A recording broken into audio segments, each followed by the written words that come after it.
नमस्कार साथियों, मैं और मेरी टीम अमेजिंग फैक्ट वाला आपके लिए एक अनोखी श्रृंखला लेकर आए हैं जो कि आधारित है भारत के अनुपम धार्मिक, पौराणिक, ऐतिहासिक और दार्शनिक ग्रंथ महाभारत पे। इस श्रृंखला के जरिए आपको महाभारत के बारे में बहुत सी सुनी अनसुनी बातों का पता चलेगा। चलिए इस श्रृंखला की पहली कड़ी पे चलते हैं। कुरु। जी हाँ साथियों, कुरु कौन थे? कुरु कैसी हुई थी कुरुवंश की उत्पत्ति? इन प्रश्नों पर वेद व्यास ने महाभारत में प्रकाश डाला है। कुरुवंश की कथा बड़ी ही रोचक और प्रेरणा देने वाली है। प्राचीन काल में हस्तिनापुर में एक प्रतापी राजा राज्य करते थे जिनका नाम संवर्ण था। राजा संवर्ण सूर्य के समान तेजस्वी थे और अपनी प्रजा का बड़ा ही ध्यान रखते थे। वे स्वयं कष्ट उठाकर भी अपनी प्रजा के कष्टों को दूर करने का पूरा प्रयत्न करते थे। संवर्ण सूर्य देव के अनन्य भक्त थे। वे प्रतिदिन बड़ी ही श्रद्धा के साथ सूर्य देव की उपासना किया करते थे। जब तक सूर्य देव की उपासना नहीं कर लेते थे, जल का एक घूंट भी अपने कंठ के नीचे नहीं उतारते थे।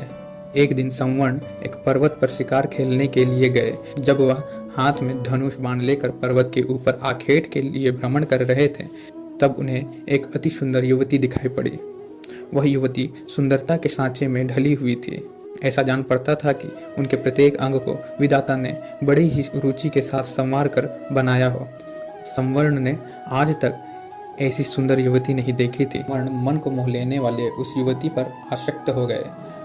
सब कुछ भूलकर उन्होंने स्वयं को उस पर न्यौछावर कर दिया। वह उस युवती के पास जाकर तृषित नेत्रों से उसकी ओर देखते हुए बोले, तुम कौन हो? तुम देवी हो या गंधर्व हो?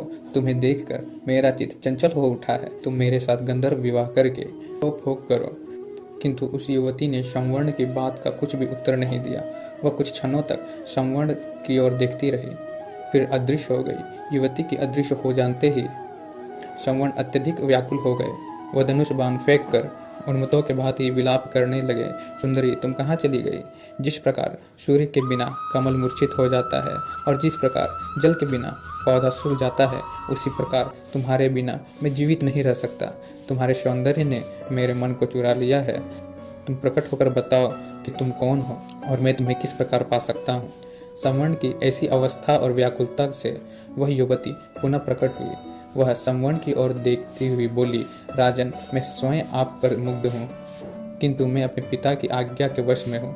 मैं सूर्य देव की छोटी पुत्री हूँ। मेरा नाम तप्ती है। जब तक मेरे पिता आज्ञा नहीं देंगे, मैं आपके साथ विवाह नहीं कर सकती। यदि आपको मुझे पाना है तो मेरे पिता को प्रसन्न कीजिए। वह युवती अपने कथन को समाप्त करते हुए पुनः अदृश्य हो गई। संवर्ण पुनः उन्मत्तों के भांति विलाप करने लगे। वह आकुलित होकर पृथ्वी पर गिर गए और तप्ती तप्ती के पुकार से पर्वत को ध्वनित करने लगे।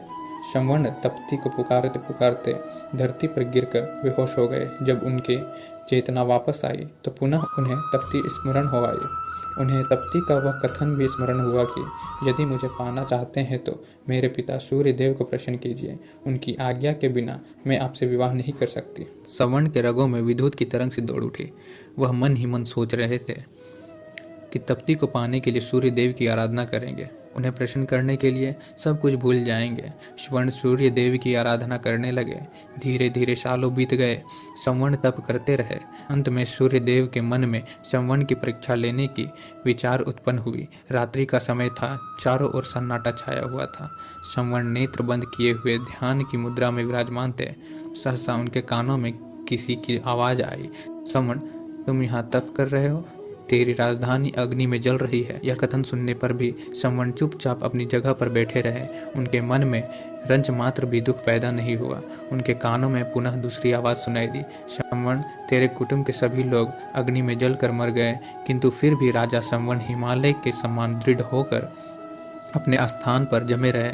उनके कानों में पुनः तीसरी बार कंठ स्वर सुनाई पड़ा, संवर्ण, तेरी प्रजा अकाल की अग्नि में जलकर भस्म हो रही है।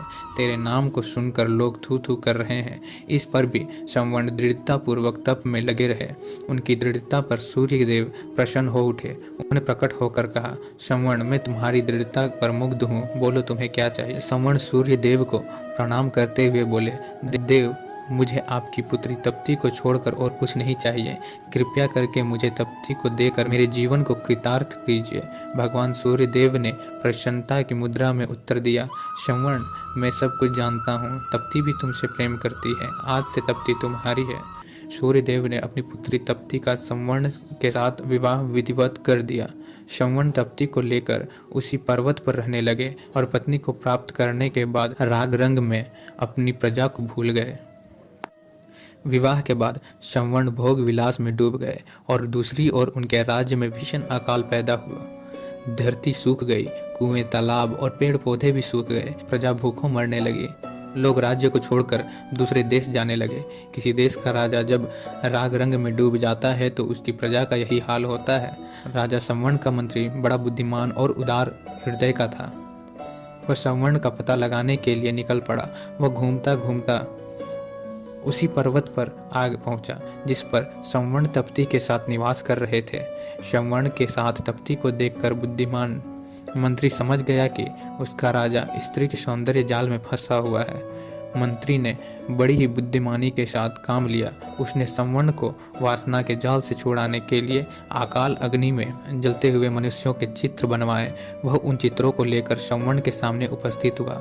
उसने संवर्ण को कहा, महाराज, मैं आपको चित्र की एक पुस्तक भेंट कर रहा हूँ। संवर्ण के मंत्री ने चित्रों की वह पुस्तक संवर्ण की ओर बढ़ा दी।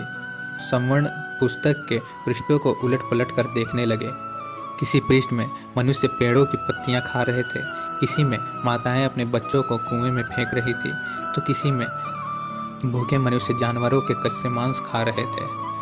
किसी पृष्ठ में प्यासे मनुष्य हाथों में कीचड़ लेकर चाट रहे थे। संवर्ण चित्रों को देखकर गंभीरता के साथ बोले, यह किस राजा के राज्य की प्रजा का दृश्य है? मंत्री ने बहुत ही धीमे और भावपूर्वक स्वर में उत्तर दिया, उस राजा का नाम संवर्ण है। यह सुनकर संवर्ण चकित हो उठा। वह विस्मय भरी दृष्टि से मंत्री की ओर देखने लगा। मंत्री पुनः अपने ढंग से बोला, मैं सच कह रहा हूँ महाराज, यह आपकी ही प्रजा का दृश्य है। प्रजा भूखों मर रही है। चारों ओर हाहाकार मचा है। राज्य में न अन्न है न जल है। धरती की छाती फट गई है। महाराज, वृक्ष भी आपको पुकारते पुकारते सूख गए हैं। मंत्री के मुख से अपने राज्य और प्रजा का यह हाल सुनकर संवर्ण का हृदय कांप उठा। वह उठकर खड़ा हो गया और बोला, मेरी प्रजा का यह हाल है और मैं यहाँ मद में पड़ा हुआ हूँ। मुझे धिक्कार है। मंत्री जी, मैं आपका कृतज्ञ हूँ। आपने मुझे जगाकर बहुत अच्छा किया। संवर्ण तप्ती के साथ अपनी राजधानी पहुंचा। उसके राजधानी में पहुंचते ही जोरों की वर्षा प्रारंभ हो गई। सूखी हुई पृथ्वी हरियाली से ढक गई। अकाल दूर हो गया। प्रजा सुख और शांति के साथ जीवन व्यतीत करने लगे। वह संवर्ण को परमात्मा और तप्ती को देवी मानकर दोनों की पूजा करने लगे। कुछ समय पश्चात संवर्ण और तप्ती से एक पुत्र का जन्म हुआ जिसका नाम कुरु रखा गया। कुरु भी अपने माता पिता के समान ही प्रतापी और पुण्यात्मा थे। आगे चलकर उनके नाम से ही कुरुवंश प्रारंभ हुआ। वे वंश के प्रथम पुरुष थे। राजा कुरु बड़े ही प्रतापी, शूरवीर और तेजस्वी थे। उन्हीं के नाम पर कुरुवंश की शाखाएं निकली और विकसित हुई। एक से एक प्रतापी और तेजस्वी वीर कुरुवंश में पैदा हुए। महाभारत के प्रसिद्ध पांडवों और कौरवों ने भी कुरुवंश में ही जन्म लिया। धन्यवाद साथियों, हमारे वीडियो में अंत तक बने रहने के लिए। अगर आपको हमारी वीडियो पसंद आई हो तो लाइक, शेयर एंड सब्सक्राइब करें और बेल आइकन दबाना ना भूलें। धन्यवाद।